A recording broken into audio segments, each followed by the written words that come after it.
준비 찬송 532장 합시다. 532장입니다.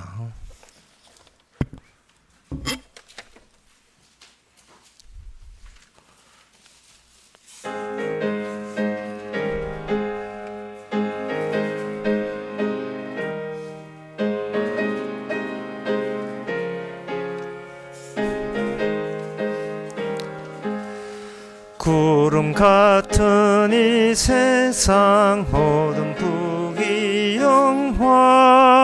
나는 분토와 같이 내어버리고서 오직 천국의 복만 사모하며 사니 주여 내 작은 이름 기록하옵소서. 주가 나의 이름 보좌 앞에 놓인 어린 양 생명책에 기록하셨을까. 주여 보배 피로써 모든 죄 씻으사 나의 부정한 것을 씻음할 기소서. 흰 눈보다 더 이게 죄를 씻었으니 지금 내 작은 이름 기록하옵소서. 주가 나의 이름 보좌 앞에 놓인 어린 양 생명책에 기록하셨을까. 죄가 하나도 없고 아무 병도 없는 영화롭고도 밝은 천국 올라가서 주와 같이 그곳에 길이 사리로다. 이는 소망의 삶은 참된 행복이라. 주가 나의 이름 보좌 앞에 놓인 어린 양 생명책에 기록하셨을까. 다 같이 묵도함으로 오예배를 함께 드리겠습니다.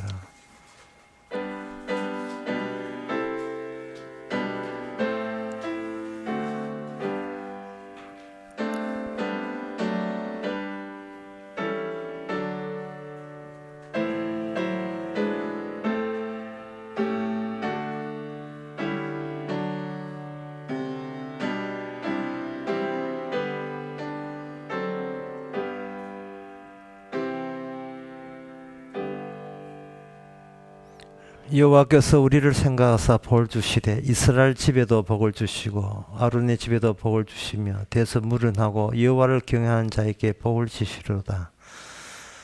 하나님 아버지, 우리가 얻고자 하는 복이 아니라 주께서 주시고자 하는 복을, 그 복을 위해서 우리가 존재하고 있다는 것을 다시 한번 깨닫는 귀한 시간 되게 하옵소서. 예수님 이름으로 기도합나이다. 아멘. 찬송가 529장 합시다.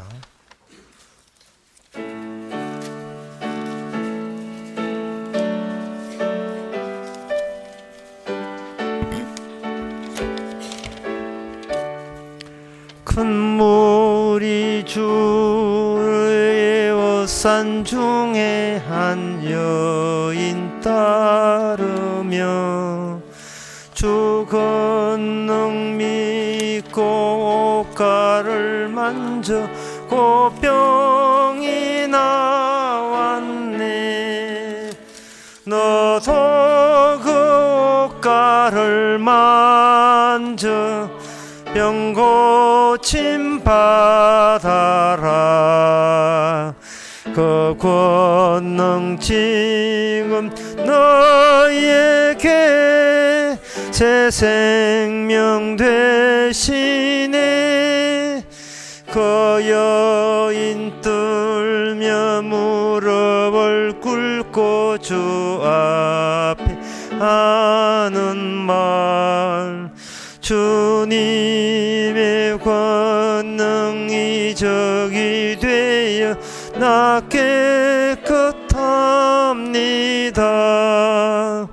너도 그 옷가를 만져 병 고침 받아라. 그 권능 지금 너에게 새 생명 되시네. 주 돌아보며 하시는 말씀 너 안심하여라. 내 믿음 너를 낫게 했으니 곧 평안 얻어라. 너도 그 옷가를 만져 병 고침 받아라. 그 권능지 너희에게 새 생명 되시네. 아멘. 이 시간 다 함께 기도하실 때 정봉지 주사님 기도하시겠습니다.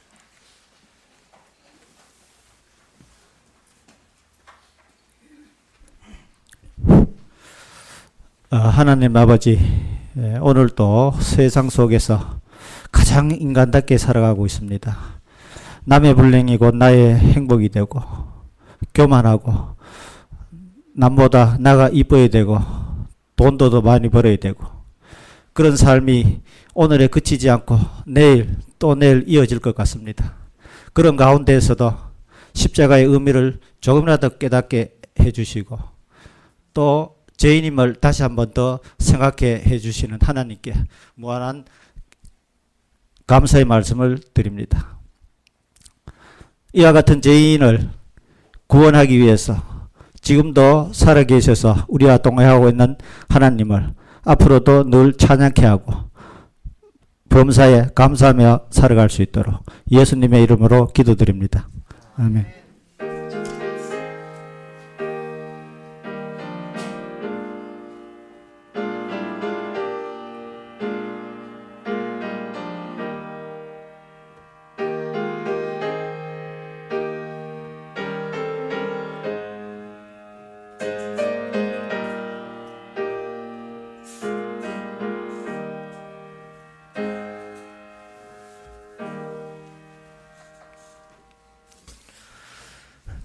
하나님의 말씀은 신명기 20장 1절에서 3절까지입니다. 구약 성경 292페이지입니다.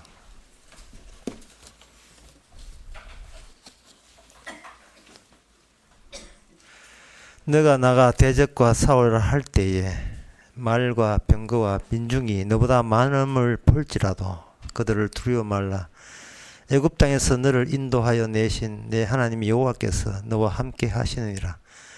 너희가 싸울 곳에 가까이 가거든 제사장은 백성에게 나아가서 고하여 그들에게 이르기를 이스라엘아 들으라. 너희가 오늘날 너희의 대적과 싸우려고 나왔는데 마음이 겁내지 말고 두려워 말며 떨지 말며 그들로 인하여 놀라지 말라.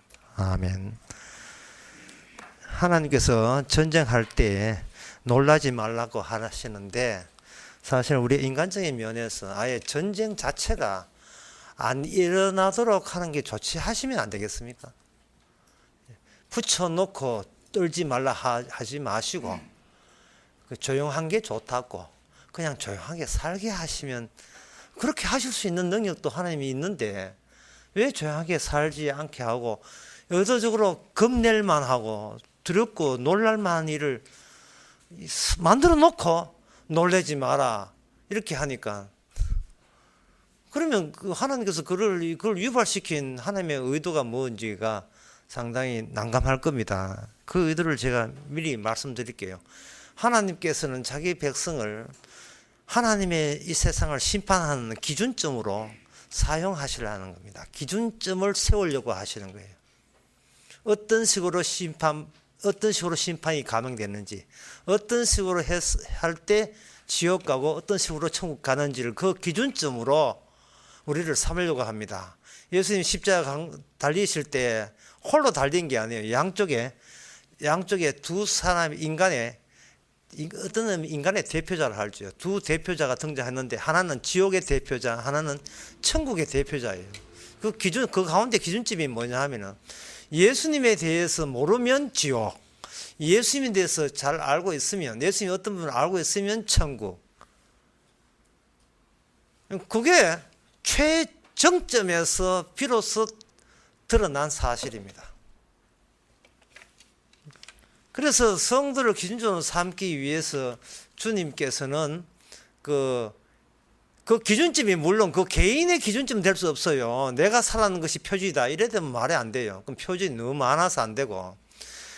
하나님께서는 이스라엘 사람들을 하여금 각자 사람은 다른데 그 심판, 그 지옥과 천국을 가늠하는 그 기준점은 같은 이스라엘 내부에 뭐를 쑤셔도 전부 다 똑같이 다 동일한 기준점이 나온다는 것은 그 사실은 놀라운 일입니다. 모든 인간이 다 인생이 경륜이 다 다른데도 불구하고 동일한 기준점을 나오도록 하나님께서 전쟁을 일으키는데 개인 전쟁이 아니고 집단적인 전쟁을 하게 만들어요. 그래서 이스라엘 사람들이 누구나 할 것이 모두가 겁나고 두려울 수밖에 없는 전쟁을 주께서는 의도적으로 일으키십니다. 근데 그 전쟁을 일으키는 하는 가운데서 이스라엘 사람들은 오해를 할 수밖에 없죠. 어떤 오해를 하느냐 하면은 이 전쟁에 대해서 우리가 이긴다고 이렇게 오해를 한 겁니다. 자, 전쟁 적들이 앞에 블레셋이고 모압이고 있으면 하나님께서 우리한테 전쟁을 붙여줬기 때문에 우리가 이긴다라고 하는데 하나님은 그게 우리가 이긴 게 아니고 하나님이 개입하셔서 전쟁에 이기고 난 뒤에 남아있는 사람을 위해서 전쟁이 난 거예요. 전쟁이 일어나기 전에 붙어보자는 적들과 붙어보는 그 이스라엘이 승리하는 이스라엘이 아니라 그 전쟁 통해서 남아 있어서 하나님의 전쟁에 대해서 새로운 인식을 갖게 된 그 새로운 남은 집단이 비로소 이긴 집단이 되는 겁니다. 상당히 굉장히 어려운 이야기인데 예를 들면 이렇습니다. 그 역대하에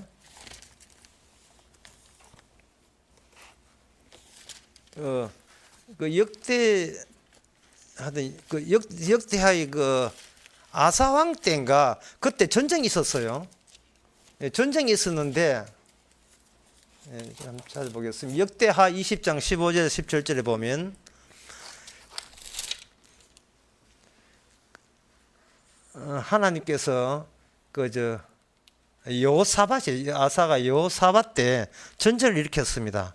암몬과 모압과 세일 사람들이 연합해 가지고 여호사밧 시대에 이스라엘을 유다 나라를 공격을 해 왔습니다. 그럴 때 야하시라는 레이 사람 야하시에게 하나님이 신이 임해서 이런 이야기를 합니다. 이 큰 무리를 인하여 두려워하거나 놀라지 마세요. 이 전쟁은 너희에게 속한 전쟁이 아닙니다. 우리에게 속한 전쟁이 아니라 하나님께서 야하시라는 그 레이인에게 하나님의 신으로 예언하게 하시는데 전쟁은 일으켜 놓고 하는 말이 이 전쟁이 이스라엘이 이기라고 준 전쟁이 이스라엘 네가 처리할 전쟁은 아니라는 겁니다. 그리고 더 나아가서 이 전쟁은 너희에게 속한 것이 아니다. 17절에 보니까 이 전쟁에서 너희가 싸울 것이 없다 이렇게 해요. 그렇게 이야기할 때에 그 이스라엘 그 당 사람들이 그 현실관에 대해서 굉장히 난감한 입장에 취해버립니다. 우리가 보이는 것들의 전부가 현실이 아닌가? 그 보이는 것들의 전부가 현실이 아니. 1차원적 인간 마르쿠저라는 그 철학가가 그런 이야기 했거든요. 현대인의 기술 사업 시대의 인간들은 1차원적 인간이다. 1차원이라 하는 것은 위치를 정할 때 숫자 하나로만 위치가 정해지는 것은 1차원, 숫자 2개로 찾을 때는 2차원, 숫자 3개의 좌표가 있을 때 찾는 것을 3차원 존재, 4개가 있어버리면 그건 4차원, 수학에서 그렇게 이야기하는 겁니다. 그 1차원 존재라 하는 것은 그게 뭐냐 하면 엘리베이터를 올라타는 거예요. 성경에 나온 바벨탑이 바로 그거죠. 밑에 있다, 2층이다, 2층이다, 3층이다. 너는 아주 높은 자리에 있는 높은 계급이 있고 나는 낮은 계급이 있다. 이 사고방식 자체가 1차원적 사고방식이에요. 엘리베이터 타고 올라가게 되면 높은 자리에, 실제로 아파트에 높은 자리가 좀 값이 좀 나가지 않습니까? 높은 데 산다는 것은 좀 잘 사는 거예요. 빌라가 높아봐야 몇 층까지 높겠습니까? 그거는 뭐 엘리베이터도 없어요. 그 엘리베이터 타고 위아래, 위아래 이거밖에 모르는, 그밖에 모르는 인간, 1차원적 인간이라는 겁니다. 그래서 그 마르크스는 아주 탄식을 했죠. 인간의 이성이 인간을 이렇게 만들었다. 강하고 약한 것밖에 모른다. 그런데 이 전쟁은 그게 현실 전부예요. 그게 우리가 사는 현실의 전부인데, 요새 젊은 사람도 마찬가지고 어떻게 자리를 해가 높은 자리에 가느냐 그게 전부인데, 그 여호사밧이라는 왕 때 하나님께서 그 하나님의 신이 개입해 보니까, 그러면 하나님의 신이 있는 위치는 어디냐 말이죠. 엘리베이터가 하는 바벨탑 같은 1차원에서는 하나님의 있는 자리가 나타나지 않거든요. 그런데 나타났으니까 이렇게 위아래 높고 낮아 1차원적이 아니고, 이것밖에 모르는, 이것밖에 현실이 전부가 아니고, 이 현실을 이렇게 구성해야만 되는 다른 공간이 따로 있다는 것을 깨닫게 되는 겁니다.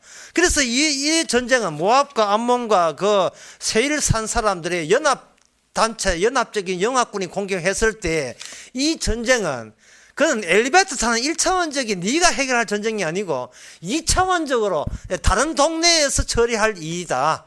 이것을 하나님께서 그 다음에 유다의 나라에 그렇게 이야기를 했습니다. 근데 그 이야기를 듣고 난 뒤에 사람들은 두렵고 놀라지 말라고 이야기했지만, 사실은 얼마나 두렵고 놀라겠습니까?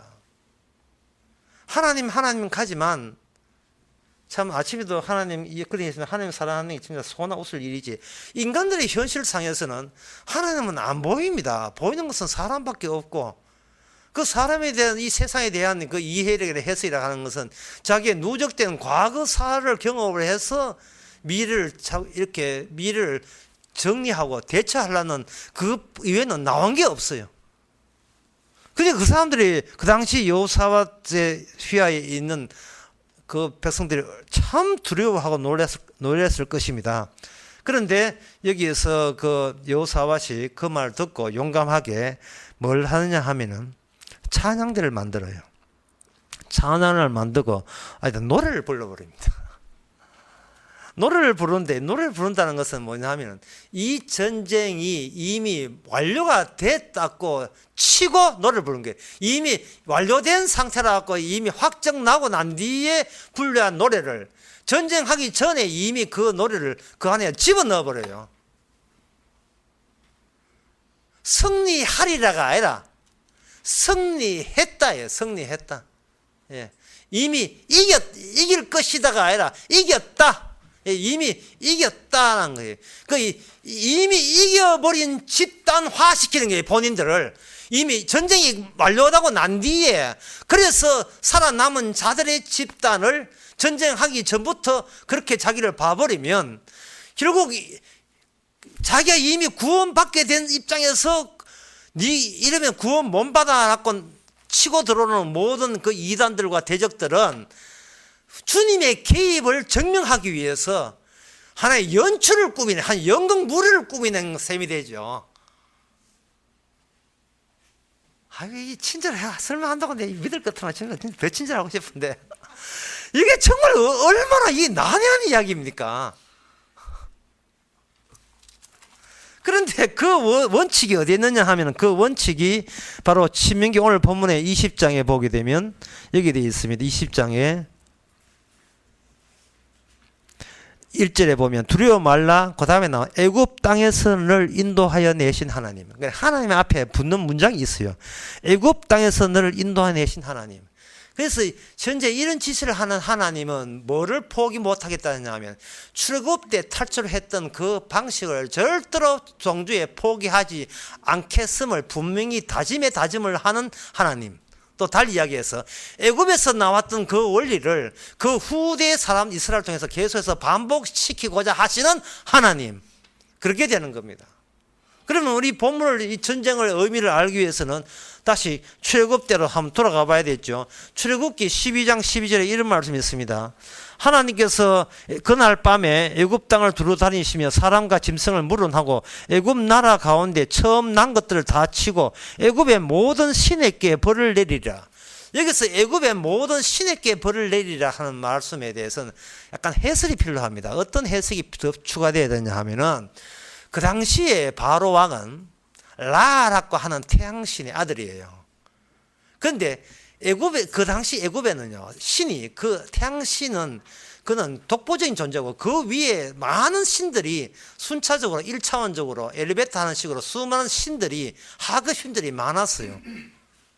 그 많은 신들은 보이지 않는 거거든요. 옛날에 지금이나. 그 보이지 않는 가연체, 보이지 않는 그것을 가연, 눈에 보이는 형태로 드러나는 그러한 실체가 누구냐? 바로 왕입니다. 왕이에요. 왕은 인간들이 어떤 집단을 구성할 때 집단이 구성하면서 초월적인 세계를 상상하게 말인데 그 상상된 초월적 그것을 눈으로 보이는 식으로 구체화시킬 때 그게 지도자가 되고 왕의 자리가 되는 겁니다. 임금님이 되는 거예요. 대통령이 되는 거고. 그 영국의 국가 이름이 뭐냐? 신이시여 여왕을 보호하소서. 신이시여 여왕을 보호하소서. 예. 유명 그 가랑은 찬송가에 나와요. 피난처 있으니까 그 노래가 영국 국가, 지금도 영국 국가예요. 가사가 좀 달리겠지만 어떤 대통령이 흔들린다는 거, 갑자기 왜 정치 이야기와 뒷방 이야기가 왜 튀나오나? 대통령이 흔들릴 때 여기 백성들의 마음도 뭔가 불안감을 느끼는 거예요. 불안감을. 예. 그래서 하나님은 백성들을 상대하는 것이 아니고 그 지도자, 백성들의 상상력이 집대성된 인간의 모든 이래야 내 마음이 안정스럽습니다 하는 그 추상적인 것의 그 구체화, 가연체를 직접 하나님께서 공개함으로써 모든 신들과 나는 전쟁을 벌린다가 되는 겁니다. 애굽에서 나올 때 바로 왕이 보여줄 것은 뭐냐 하면 하나님과 인간의 마주침은 정상적인 마주침은 없다. 곧 죽음밖에 없었다. 모든 애굽에 사는 자들이 다 그러하다. 다만 혹시 죽고 난 뒤에 혹시나 그 하나님의 죽음에서 살아남은 자가 있거든. 그 가운데 없었던 새로운 생명의 기능을 보아라. 그 기능이 바로 어린 양의 피입니다. 어린 양의 피. 그 어린 양의 피를 그 후대 이스라엘이 광야에서 나오면서 반복을 하게 되는데, 반복하는 법칙을 시내산에서 부여받게 되는데 그게 제사법이라는 겁니다. 그게 모세율법이에요. 그 제사법 안에는 뭐가 들어있느냐 하면 죽을 수밖에 없었는데 그 안에 흠없는 아무 이유 없이 죽어야 될 대신 희생했던 그 제물에 의해서, 흠없는 제물에 의해서 우리는 계속해서 생명을 얻게 된다는 겁니다. 그러면 그 생명을 드러내기 위해서 옛날에 처음에 애굽에 나올 때는 애굽이라는 나라가 실존에 있어야 돼요. 실존에 있어야 돼요. 무슨 말이냐 하면 애굽이라는 나라에 있을 때 애굽이라는 나라밖에 없었고 이스라엘은 없었어요. 그는 히브리인들이 이스라엘 나라가 없어요. 그 히브리인들은 애굽에서 나오고자 하는 게 그들의 소망이 아니고 애굽으로 살되 평화롭게 사는 게 목적이었습니다. 그런데 하나님께서는 없던 나라를 애굽이라는 나라밖에 없이 다른 나라는 없는 그 나라에게 하나님께서 어린 양에 침투하고 개입함으로써 하나님의 개입으로 낯선 신의 개입으로 말하면 새롭게 등장한 낯선 나라가 곧 이스라엘이에요. 그러면 이스라엘 나라를 가지고 계속 싸운다는 말은 이스라엘 나라 외에 다른 모든 나라는 인간의 한계성을 끝까지 보여줄 그러한 통합적인 조직체로서 이 기존의 모든 인간 나라가 있어야 되는 겁니다. 요한계시록에 보면 모든 인간 나라는 200국이 뭐 넘지만 그 하나로 통합돼요. 그게 뭐냐면 짐승의 나라, 곧 큰 성 바벨론, 엄리의 나라, 예수님께 대드는 그러한 성질이 여전히 살아있는 나라, 그 나라 중에 하나가 대한민국. 짜잔 짜잔 짝 하는, 예. 대한민국, 대한민국 그 나라, 예. 그 나라가 바로 하나님께 대적하는 나라예요. 성경은 무정부주의를 이야기하는 게 아닙니다. 무국가주의예요. 이게 뭐냐면 정부는 있어야 돼요. 로마서 13장에 정부가 있어야 될 이유는 선한 자에게 상을 주고 악한 자에게 벌을 주기 위해서 하나님께 권세를 임시적인 권세를 주는데 그거는 그 정부가 그 일을 해야 됩니다. 권세를 하나님이 주신 권세, 천사의 권세를 사용하되 그것은 구원에 관한 것이 아니고 복음을 전하기 위해서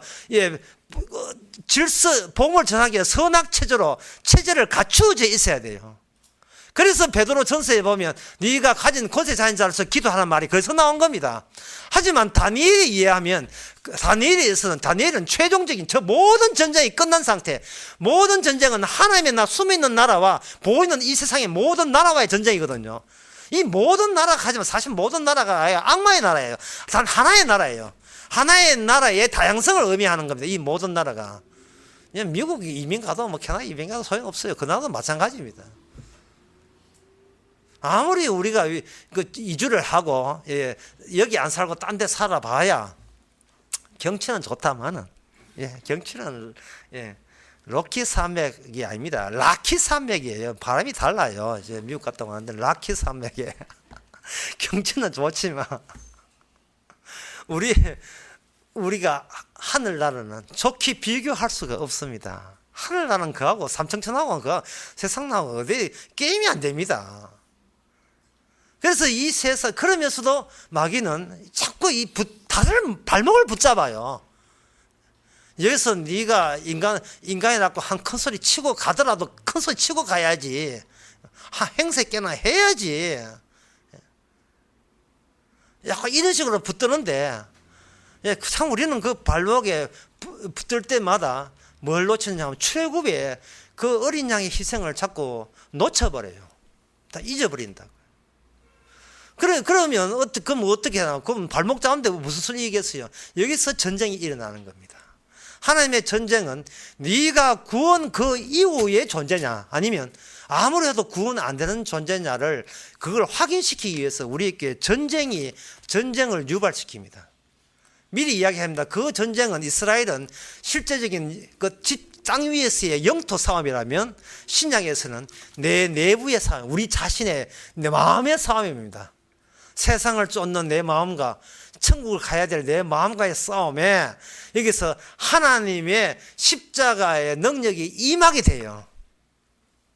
네가 구원받은 것은 용서받아서 구원받은 것이지 네가 착한 일을 받아서 구원받는 게 아니라는 거, 말씀대로 실천에 옮겨서 구원받는 게 아니라는 것을 늘 그 전쟁을 보여주는 겁니다. 그 전쟁의 그 성격은 신명기 3장 3절에 이렇게 나옵니다. 우리 하나님이 여호와께서 바산 왕 옥과 그 모든 백성을 우리 손에 붙이심에 우리가 그들을 쳐서 한 사람도 남기지 아니하였다. 이것을 하나님의 전쟁의 특징이라 하는데 신명기 3장이니까 이미 지난 시간에 이야기한 거예요. 여기 보면 뭐냐, 붙이심이라는 말이 나와요. 붙이심의 이 말은 신명기뿐만 아니고 신명기 이 말씀을 더 많이 빈번하게 사용하는 게 여호수아고 더 빈번하게 사용하는 게 사사기에 나옵니다. 거기에 보면 무능하기 짝이 없는 이스라엘, 하지만 하나님의 신이 임하니까 그 무능한 중에 아무것도 아닌 인간을 떡 잡아가지고 주께서 붙여주시면 전쟁에 승리해버려요. 근데 다른 사람은 오해해가지고 야 네가 했지, 나 안 했다, 네가 했잖아, 항아리 들고 햇불 보고 네가 했잖아, 나 안 했어, 주께서 그냥 붙여준 거야. 그런 식으로 전쟁이 벌어지는 거예요. 여호수아도 마찬가지고 여리고성 도는 것도 마찬가지고 한 게 없는데 어떤 그 승리의 모든 보상은 그냥 공짜로 주어지는 거예요. 이게 푸치신의 전쟁입니다. 그럼 목사님 우리는 그 구경만 하면 됩니까? 구경만 되는 것이 아니고 뭘 해야 되냐, 한 사람도 남기지 말고 죽여야 돼요. 야, 이게 안 되는 거예요. 이게 우리 힘으로 안 되는 거예요. 이게 이스라엘이 평지 전쟁에서 패배해가지고 이스라엘 망한 이유가 여기 있습니다. 남을 쳐야 되는데 이 전쟁이 점점 이스라엘 내부의 전쟁으로 파급이 되면서 이젠 적을 쳐들어온 적이 문제가 아니고 그 적이, 하나님의 적이 우리 내부에 있는 거예요. 그래서 자기 자신을 채줘야 되는 겁니다. 다윗 같은 경우에는 본인이 못 치죠. 하나님이 바세바와 다윗 사이의 애를 하나님이 친히 쳐버립니다. 그리고 압살롬부터 해가 다 쳐버리죠. 하여튼 격까지 붙어 있는 거, 내 혈통과 육신에 관한 건 다 쳐버리는 겁니다. 왜? 혈과 육은 하늘나라 유업을 입을 수가 없기 때문에. 그 원칙이 이미 출애굽 때 있었잖아요. 자식을 살리기 위해서 어떤 수단도 소용없어요. 어린 양의 피가 개입되지 않으면 그 영생은 뭐 없습니다. 혈통으로 아무리 예서도 안 돼요. 신명기 8장 2절의 말씀은 꽤나 유명한 말씀인데 그 의미로서는 상당히 난해한 의미예요. 8장 2절에 보면, 8장 1절부터 보면, 여호와 우리 주여, 주의 이름이 온 땅에 어찌 그리 아름다운지요, 주의 영광을 하나님 위에 두셨나이다. 이것까지는 주의 이름을 뭐 찬양하면 되겠구나, 이렇게 이게 오해인데요. 오해하죠. 그러나 실제로 주의 일, 하나님께 하늘을 향하여 찬양한다는 것은 지상에 무슨 일이 있는 걸 근거로 해야 하늘의 영광을 돌리는 거예요. 그냥 하늘 보고 영광 돌려버리면 그거는 찬양하는 지금 취미생활을 하고 있는 거예요. 지상에 무슨 일이 벌어져야 돼요. 근데 성가대 연습해서 찬양하는 건 찬양이 아니고, 성가대 찬양을 하되 성가대는 하나하나가 전부 다 지상에서 박살나야 돼요. 이쪽에는 이용하고 이쪽은 죽고 이렇게 자꾸 해가지고 그 다음날 다 와서 찬양해야 돼요. 이쪽은 부도나고 사기당하고. 그 찬양대는 그때마다 전부 다 바뀌어져야 되죠. 그래서 우리 교회는 아예 찬양대 없앴잖아요.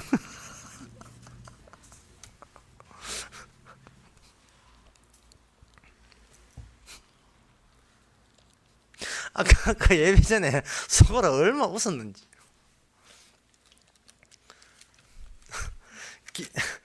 우리 이상주 사님이 김인선이 무슨 이야기를 하려고 하는데 김인선이 이야기 하지 말라는 거예요. 이 사건 터졌는데 지금 찬양할 기회가 왔는데 서서 찬양을 억누르고 있어요. 그 이야기는 말 안 합니다. 주께서 아시겠죠. 2절에 보면 주의 대적을 인하여 어린노아야 젖먹이 입으로 말미암아 권능을 세웁니다. 적들이 왔는데 군사가 누구냐 하면 젖먹이에요. 젖먹이. 예? 젖먹이. 갑자기 생각나네. 젖먹이. 우리 왜 손녀 생각나네. 젖먹이. 젖먹이가 무슨 싸움을 합니까? 젖먹이가. 예? 그냥 주스만 좋아가. 주스 좋다고 해. 주스 좋아요, 맛있어요 하면 또 졸라고 하는 거예요. 그거 입만 벌리고 있는데 그게 무슨 군사가 됩니까? 적어도 그래야 된다는 겁니다. 주님의 사건이 터지면 우리가 어린아이 같이 안 하면 천국에 못 가거든요. 그래서 젖먹이로 만드는 작업을 하기 위해서 어른이 쌀시다 하고 어디 입네 라고 하는 것들은 다 쳐내는 그 작업을 하는데 그걸 이스라엘이 쳐내는 작업을 못했어요. 전부 다 아까웠어. 전부 다 친척이고 일가 친척이라서 쳐내지를 못해요. 모이면 힘들 줄 알고. 우리가 잘 아는 그 유명한 그 다윗과 골리앗 보세요. 다윗과 골리앗 할 때 다윗이 이런 이야기합니다. 이번 전쟁은 이건 전쟁은 하나님의 이름이 하는 전쟁이지 우리가 하는 전쟁이 아닙니다. 그런데 제가 이렇게 그 나온 대로 그렇게 이야기를 하게 되면 사람들은 거기에 대해서 별 생각을 못 느끼겠어요. 그 이유가 뭐냐 하면 한번 생각해 보세요. 하나님께서 골리앗을 대령하고 이쪽에 다윗이 해가지고 돌멩이로 이겼다. 그렇게 그게 전쟁이 이겼다면 그 다음부터는 다윗이 군사나 이런 게 별로 없어야 돼요. 다윗은 전부 다 돌멩이 들고 설치해야 됩니다. 그런데 이긴 것이 돌멩이로 이긴 건 딱 그 한 경우뿐이에요. 그 다음에는 정규군을 조직합니다. 뭐예요? 이 믿음이 있는 거예요, 없는 거예요? 지팡이 가지고 홍해 갈라졌잖아요. 그러면 여러분 교회 오실 때 그러면 안 돼요. 좀 지팡이 들고 와야 돼요. 그러면 지팡이 들고 하면 어저한 거 다 갈라지고 뾰로롱 해가 손 다 이루어지고 왜 그렇게 안 하시는 겁니까? 그것은 한 번 전쟁에서 일어난 그 남은 자를 또 쪼개기 때문에 그러는 거예요. 옛날 과거사 써먹었던 것을 또 써먹어 버리면 그거는 전쟁의 남은 자 되는 것이 아니고 옛날에 했던 기억 가지고 전쟁에 마중 나와서 승리하고자 한다면 그거는 젖먹이가 아니고 이미 그만 지가 좀 잘났다고 까부는 사춘기 애가 되어버렸어요. 이제 하나님 이제 내 힘으로 됩니다. 이런 식이에요. 그래서 하나님께서는 그 힘으로 하는 것을 실패케 만들었죠. 여러분 주의해야 됩니다. 여러분들이 병 고치는 은사를 가진 권사 이런 걸 할 때요, 재단 쌓는 권사들 참 주의해야 됩니다. 그 전부 다 샤만이에요. 그 무당입니다. 진정한 전쟁은 우리가 나 빼놓고 이게 아니고 내 자신 안에 나의 적이 내 안에 내가 내 하나님의 적이 원수가 되어 있어요. 시편 71편에 보면 오직 나 하나님의 의만 진술하겠다 했습니다. 하나님의 의로 모든 죄를 이기는 그것이 최종적인 신약시대의 최종적인 전쟁이었어요. 이제 더 이상 다른 전쟁은 없어요. 우리가 원수된 자였는데 하나님의 율법 외에 한 의로 말미암아 의롭다 함을 얻었으니 끝난 거예요. 에베소서 4장 8절에 보면 사로잡힌 자를 사로잡고 이게 예수님께서 자기 의를 보내셔가지고 그 의 앞에 모든 어떤 인간도 내가 내 스스로 살 수 있는 자격자가 없고 내 행함은 모두 죄뿐입니다 라고 고백함으로써 하나님의 의만 도라지게 드러나게 할 때 이것이 바로 6월절의 어린 양의 그 가치를 의미를 신약에서 완성 상태로 보여주는 겁니다. 제가 해야 될 전쟁은 바로 그 하나님의 의를 남기 위해서 성령께서는 날마다 이것도 착한 건데 이것도 내가 나름대로의 성령을 하신 참 귀한 건데 하는 것들을 성령에 와서 전부 다 죄를 지적하면서 다 털어내는 거예요. 다 털어내는 거예요. 그 털어내는 죄를 우리는 반복해서 또 짓게 되면 또 털어주시고 또 짓게 되면 또 털어주시고 그것도 정 안 되면 진공청소기 가지고 윙 하고 한 걸 다 뽑아주시고 돌았으면 또 밖에 나오면 또 먼지 묻고 또 드르르 해주시고 날마다의 전쟁 속에서 우리 이미 이겼던 자로서 여유를 가지시기 바랍니다. 기도하겠습니다. 하나님 아버지, 벌써 전쟁은 일어났고 눈에 보이지 않는 그 하늘나라를 백성이 된 상태에서 눈에 보이는 세상에 연연하는 이 세상의 모든 망하는 자들과의 대결에서 우리 자신이 흡수 통합되지 않도록 지켜주시옵소서. 예수님의 이름으로 기도합나이다. 아멘. 찬송가 510장 합시다.